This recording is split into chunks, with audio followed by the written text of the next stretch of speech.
Welcome back to Ravens Today. Please make sure to subscribe to the channel, like the video. I'm your host, Connor Gioffreda, giving you all the latest updates on anything and all things Ravens. First up, NFL has officially suspended Justin Tucker for 10 games amid the NFL investigation surrounding, these accusations of misconduct. While the Ravens don't really have to worry about this because they released Justin Tucker a couple of months ago, I thought this would be a topic to bring up because it's just sad to see Justin Tucker go out the way he's going out. Not to feel bad for him per se, but he had such a great career, NFL Hall of Fame career, and now it's going to be tainted forever by these accusations, this investigation, and now the suspension. While he is a free agent right now, I am not sure how, if he is picked up by a team, how this will work if he is if his 10 game suspension goes into effect, if he signs with the team, or it's just overall and a team can pick him up by the middle of the season and he's able to play and kick for another team. But again, it's just sad to see such a promising career go down the toilet, and this to me just says it all, that these accusations were true, and or there is some truth to the accusations. And well, thank you for Justin Tucker, the player, for all he did for the Ravens, but the person, it's just disappointing. And there's just it's just disappointment that, and you can't just say anything much more about it. I hope that at some point down the line he's able to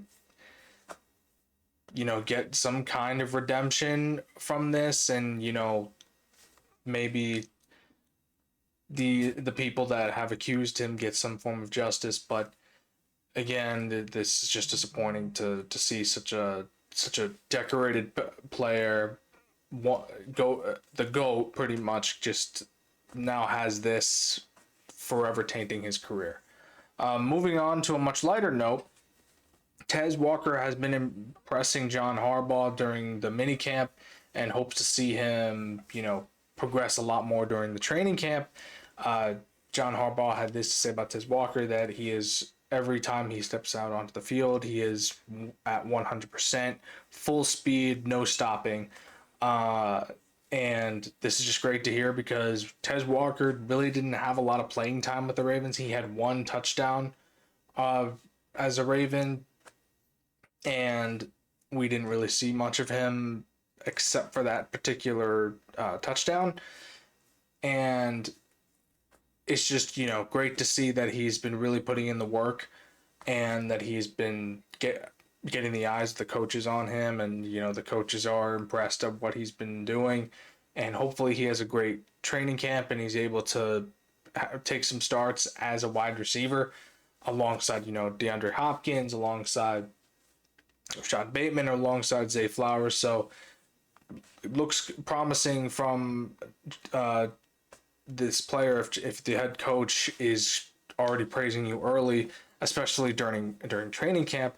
So I'm hoping Tez Walker really does keep going and keeps going 100%, and and when it comes time for the regular season, he is one of those targets that Lamar throws to.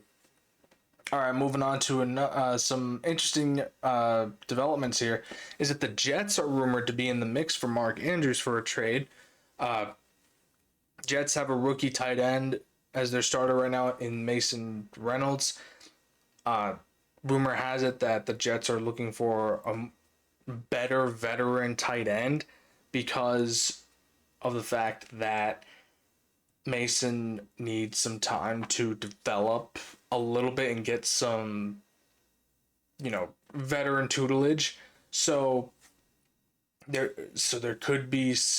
are rumors that there are talks going on between the Ravens and the Jets to figure out what the Jets can give for Mark Andrews and what the Ravens are, what Ravens are evaluating how much Mark Andrews is worth. I mean, if the Jets are willing to give up some key pieces here, again, like I've said in previous videos, we still have Isaiah Likely, we still have Charlie Kolar, so it wouldn't be a huge loss for the Ravens if they traded Mark Andrews. It'd be a loss for Lamar Jackson, obviously. But with the cap hit and everything, and he goes to a team that's been in a constant rebuild for the last 10 seasons, go right ahead.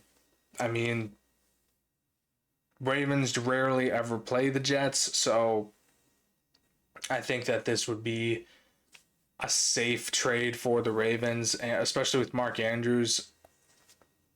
Not exactly in his twilight years yet, but he's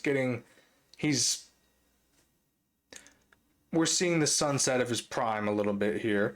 But again, he still has a lot of gas left in the tank here, and we will see how well this development goes. I don't think it goes anywhere, but again, you never know, and I'll keep you all updated on how this particular rumor goes, whether it gains traction or it just fizzles out, which I think it will. Also, on another lighter note, NFL has named the Ravens the number one most exciting team to watch from a fan's perspective. Hell yeah, man. Like, the Ravens are the most exciting team to watch. You have Lamar Jackson, the most dynamic quarterback in the NFL, the best quarterback in the NFL. Derrick Henry, one of the best running backs in the NFL. You got Zay Flowers, you got Isaiah Likely, Bateman, DeAndre Hopkins. And then on defense, you got Marlon Humphrey, Nate Wiggins, Kyle Hamilton, the best safety in the NFL. I mean, it's a no-brainer here. Besides, and the coaching staff, everything. Like, going to a Sunday night football game in M&T Bank Stadium is one of the most exciting experiences to watch, because it's a full spectacle. This is why the Ravens are the most exciting team, because they know how to get the fans going. They know how to, hype them up. They know how to win games, how to just it's just one of those atmospheres that's one of the most exciting to be a part of and most exciting to watch. And as a fan myself, it's great that the NFL is finally, recognizing the fact that the Ravens are the most exciting team to watch. Not unlike, the Swifties over in Arrowhead, or San Francisco 49ers, or the Eagles fans, who are never satisfied with their team. So great to see that the NFL is recognizing Baltimore Ravens as the number one most exciting team. Thank you for tuning in to Ravens Today. I'm your host, Connor Gioffreda. Again, please make sure to subscribe to the channel, like the video. I will catch you all later.